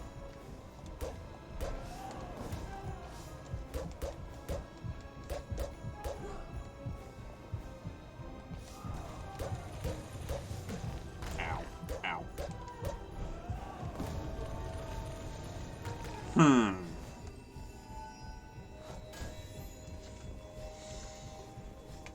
Yeah, I am missing the health bar. Like, I like health bars on things. I mean, I'm also a big fan of Monster Hunter, which pointedly does not have health bars on things, but there are other indicators in that game. Like, if you damage different parts of the monster enough, those parts will break, and that's usually a pretty good indicator of, like, how many parts on the monster have you broken? Okay, it's probably, you know, not doing too great.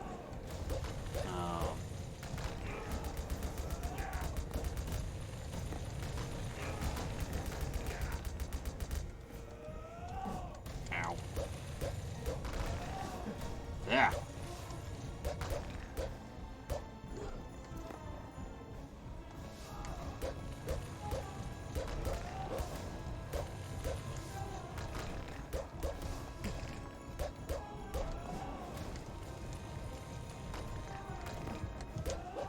That was... The button got stuck on there. Oh well.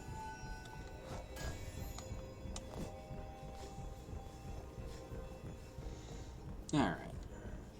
We got 5 minutes left. I might do this as, like, a final attempt, and then we can give, like, final thoughts on this before signing off, but let's at least give this a... Ah! What the... Why are you not... Okay, this will not be the final attempt because my controller is not responding. Hang on. Let's see if this...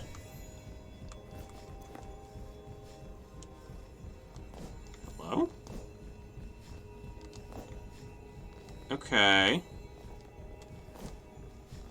Now it's working. Yeah, or like a phase change. Yeah, thank you, Oleander. Yeah, like changing the music if like the boss hits like half health or something. Like, Yeah, some sort of progress indicator would be nice. yeah. All right. This one might be the last attempt. It's that last. If the controller stops responding, that's not a good faith final attempt.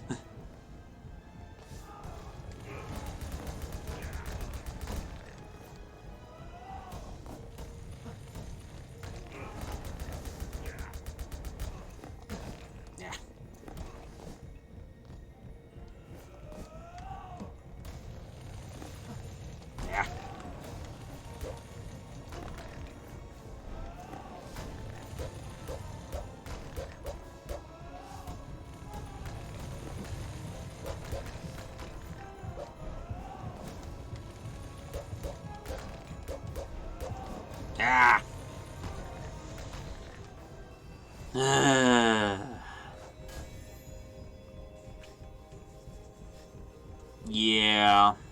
It's 8:57. I think we call it. I think we call it. Bumped my head against the wall a bit. I think it's time to... Yeah. This is... Oh. Okay, if those cracking sounds came across the mic, those are my elbows. That's fine. It's fine. That's where we're at currently. Yeah, so I think think what we will do is we will... How do I...